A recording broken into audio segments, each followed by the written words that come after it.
So, folks, the sun was a symbol of something that only the believers in the religion known as the ancient mysteries understood.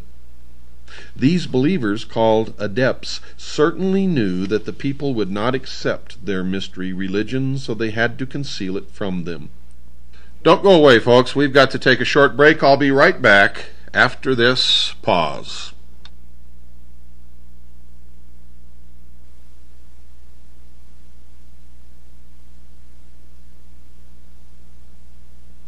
So the task became one of creating a religion around a belief that they knew the people would accept because it would make some sense, at least as far as the adepts would explain it. But their basic purpose was to create a popular religion as a cover for their secret worship. The secret religion would be built around a belief in the sun. The sun would be a perfect thing to build a religion around because of its basic nature. It is very visible and has a very important role in man's life. It rises in the morning, it appears to be born and then sets during the evening. It appears to die and then appears to be born again the next morning. It also appears to wander in the sky, setting further north or south each night. It then returns back to any given position twice each year. So the sun appears to have a major birth or death twice each day and twice each year. It would, of course, be very easy for the adepts to explain to the people that only something bigger than mankind, a god, had the ability to die and come back to life. So the adepts would teach the people that they had to pray to the god, or it would choose not to return. They encouraged a worship of the sun so that it would return to mankind again either once a day or once every 6 months. Albert Pike confirmed this view with this explanation of why early man worshipped the sun. Quote, "To them," meaning early man, "the journeyings of the sun were voluntary and not mechanical." Unquote.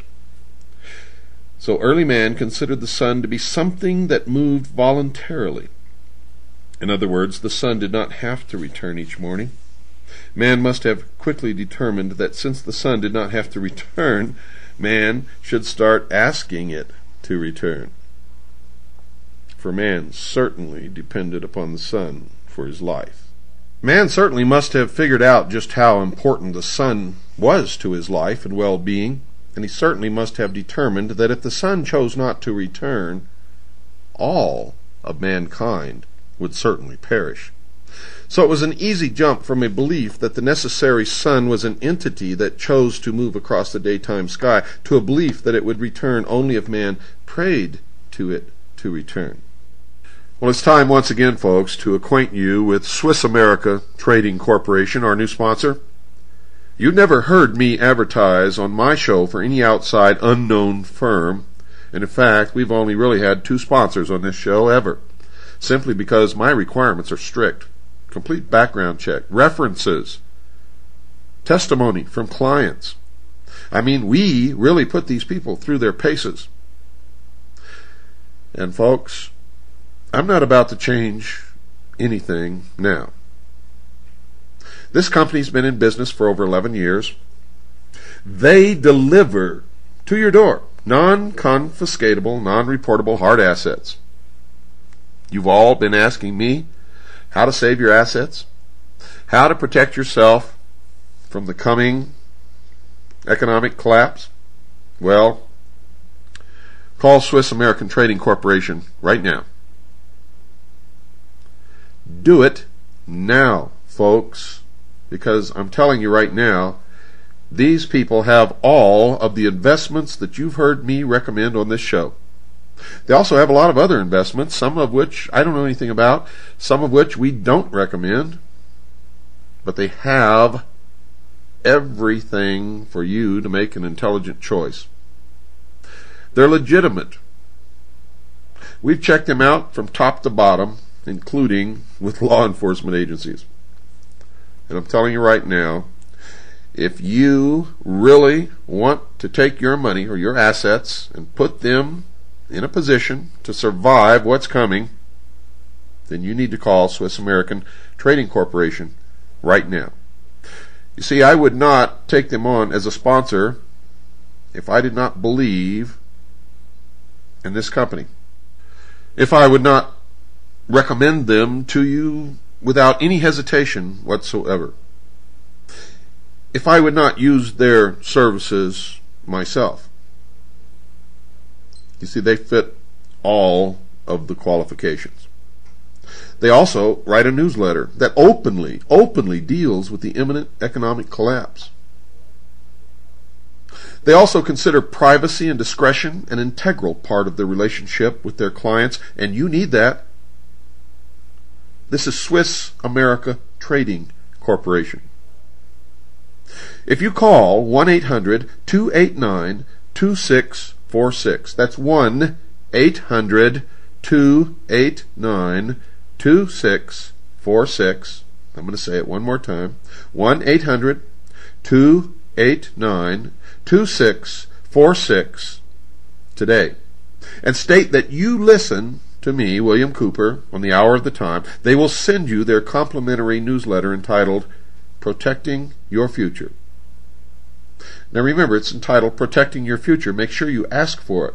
The only obligation you have is to commit a quality hour, folks, into reading and considering the information in this newsletter. It doesn't cost you a thing, and you're not obligated ever for that newsletter. So call 1-800-289-2646 right now. Call 1-800-289-2646 right now, this minute. 1-800-289-2646, and tell them William Cooper sent you. But folks, there's something even more interesting to be considered that Pike didn't explain with that comment. Obviously, to make the new religion work, the believers would have to be able to predict the movements of the sun. It wouldn't be too long before some of the common people would start noticing that the sun was neither an actual being nor a god to be worshipped, but something that moved according to precise laws. Now, if the common people figured that out, they would not need the adepts who had computed the sun's periodic cycles. So, to keep their power intact, they would teach the people that if they did not accommodate their wishes, they would make certain that the sun did not return. They could even predict, as their measurements became more sophisticated, the exact time and date when the moon would go between the sun and the earth, causing the sun to disappear. They could then fool the people into believing that they were the cause of the disappearance. They could then, of course, explain to the people that if they did not continue to pay them sort of tribute, they would not intercede in their behalf, and the sun would not reappear. To keep the minds of the common people, the sheeple, away from figuring out that the whole religion was a scam, the adepts would conduct beautiful and ornate ceremonies around the worship of the sun, and they would expect the people to pay them for the elaborate rituals. And to make their rituals valid, the adepts would always claim that the sun obeyed their prayers, thereby convincing the people of their need to keep the adepts around. The sheeple, would continue to pay tribute to these adepts as long as they appeared to be successful. Now, folks, if the adepts knew that the sun was a symbol of something that the people would not support, such as a belief that LuciFer, the devil, was the god that they worshipped, they would have to continue with their charade so that the people would not decide to stop worshipping. Because if the sheeple figured it out, they would no longer support their activities. They would have to keep their beliefs from the people and conceal their secret worship in hidden symbols. So sun worship as a religion prospered. Mr. Hutchins discussed that position in his book, and I also discussed it in mine, Behold a Pale Horse. Mr. Hutchins says this, quote, "In the tabernacle, the brethren, clothed in black, mourn Osiris, who is representative of the sun, of light, of life, of good and beauty. They reflect upon the way